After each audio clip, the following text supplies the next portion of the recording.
Welcome back to That's Entertainment, the weekly entertainment show where we look at all the interesting news from last week, this week. And this week we're taking a look at the world of streaming and the challenges facing those platforms today and the various plans they have to counter them. According to a recent piece in Variety, Fields of Dreams is over. It's no longer a case of build and they will come, only they arrive. Your job as a competitive streamer is to keep them there for life. And that's where the business model needs to focus on in the long run, says former senior Disney executive who asked not to be named. As writer Angus Finney pointed out in the same article, the challenge for all competing streamers is not just attracting new subscribers, but keeping existing ones. And there's too much SVOD choice and clutter, and too much confusion and not enough guidance, goes the argument. The industry consensus is that the mainstream streamers require a shakeout in terms of how and what is being presented to the viewer, or some notable contenders will fail in their bid to survive, let alone thrive. In response to viewers' fickle habits, Netflix has scrapped the 30-day free trial so loved by bingers, while Disney+, HBO Max, and Amazon Prime are releasing episodes of longer-running series on a weekly basis to extend the life of content and to try and halt subscription churn. With more and more streaming services becoming available to the consumer, the issue of churn is becoming a greater problem than ever, as the Wall Street Journal pointed out last year. Roughly half of US viewers who signed up within 3 days of their release of Hamilton on Disney Plus and Wonder Woman 1984 on HBO Max and Greyhound on Apple TV Plus were gone within 6 months. Anyone familiar with the paradox of choice? The more choice and offerings that we have, the less able we are, and the more confused and the more that we're driven back to things that are familiar. Well, this is happening with our viewing habits with SVOD. All the services right now are working overtime in terms of trying to generate new content offerings and new franchises that will hook us in. And there is an argument to be made that we're actually devaluing or downgrading the experience of entertainment. As I often reference in presentations I give, check your pulse next time you're at Netflix and see how your pulse changes over time as you're watching the home screen trying to find something that you are interested in. And you'll find there's great shows in there, but they're very difficult to discern with all the other clutter. So there is a big argument right now for how we're going to navigate this mess going forwards, because there's only more content coming into the subscription VOD services that's there on a readily and easily available basis, plus the fact that most films are now on a 45-day window. The exclusivity of content is being lost, and I think this is something the industry should be taking very seriously. According to new research from the US analysts Park Group, nearly 50% of US broadband households have more than 4 OTT services. And churn is still high. An OTT subscriber churn rate in the US is around 44%. Next TV also picked up on the latest US numbers regarding churn from a research group Antenna.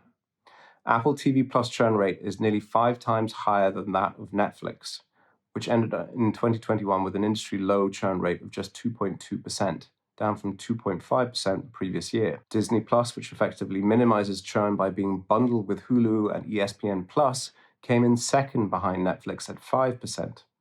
For its part, Netflix continues to see stagnant growth in its domestic market, and the additions of newer SVOD services, including Discovery Plus and Paramount Plus, have bitten into its market share. Netflix used to control 36% of the market at the end of 2020, but only controls 28% at the end of 2021. Various streaming platforms have recently announced their efforts to minimize churn, while also continuing to bring new customers on board. As a report by Variety, Disney Plus are to introduce a cheaper ad-supported plan in the US later this year, with plans to expand internationally in 2023. Disney said that the ad-supported version of Disney Plus is a building block for the company's target of reaching 230 million subscribers by the end of 2024. And at the end of 2021, Disney Plus had 129.8 million paying customers worldwide, gaining a further 11.8 million for that quarter. So the service is rapidly catching up behind Netflix, and it's probably one of the services out there that has that variety of exclusive children's content to make sure that that subscription is viable in the long term. As Tony Maglio of IndieWire pointed out, Disney Plus is a little late to the AVOD market. Peacock and Paramount Plus, and Hulu, which is majority owned by Disney, and HBO Max have already ad-supported options, in addition to commercial-free memberships.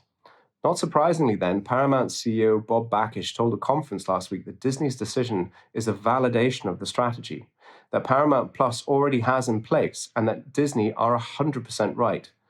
According to Antenna's year-end streaming report, Paramount Plus's AVOD and SVOD options led the way in the US last year, recruiting 27 million new signups to the service.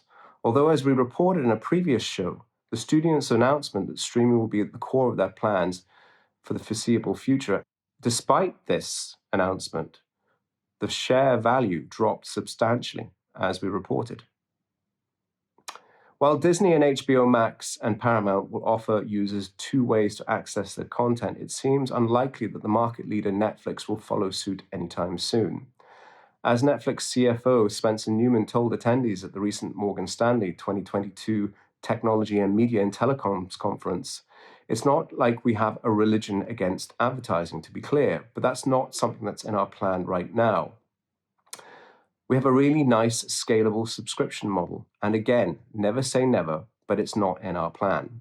Reinforcing this strong position, the Next TV website reported that Netflix, just weeks after telling the world that it would add 2.5 million new subscribers in Q1, is on pace to nearly double that mark, according to Barclays global media analyst. Netflix seem confident in their current offering, and with the UK and Ireland becoming the latest territories to see an increase in the streamer's monthly subscription costs.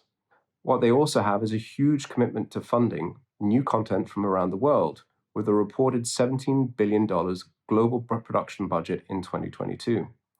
We've mentioned this many times within our shows over the year, that Netflix has struck into a gold mine of storytelling, that the monopoly of Hollywood for so many years has limited the amount of interesting storylines that we can see. And in fact, we're all familiar with the Hollywood story arc as being the way that we view things like the hero's journey. Well, it's still viable, but it now has competition. And Netflix is in the process of hoovering up all these great ideas that have been sitting around in various production houses globally. Recent deals include a $220 million investment in France, which will see 25 titles, including at least 10 feature films launched this year.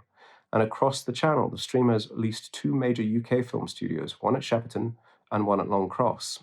According to Ampere Analysis, the consequence of these and other such deals means that Netflix is set to release more original TV content in 2022 than ever before, with 398 shows already expected on air on the platform throughout the year. Other platforms are also investing heavily in high-profile content designed to both attract new users and to appeal to their existing ones. Leading the pack is Disney Plus, as you would expect, with a reported $33 billion to be spent this year, practically double of Netflix's. But there's speculation now that content alone won't win the streaming wars, particularly if users can't find it. Often the audience doesn't know what it wants until it sees it on the carousel, says Paul Brett, executive producer of The King's Speech. There's a risk of alienating viewers and generating churn if the audience can't find what they're looking for. Be interesting to hear your feedback. How easy do you find it to discover new content that appeals to you on a streaming platform? Have you cancelled your subscription to any streaming video services over the last year? And if so, why? And would you accept ads on these platforms if it meant your disposable income would cover more subscriptions? Let us know in the comments below. That's all for this week. Remember, we publish both to LinkedIn and to YouTube. Please feel free to share these videos on both platforms. Hit the like button, subscribe. We always value your feedback and any shares that you can give of the show. Thank you very much.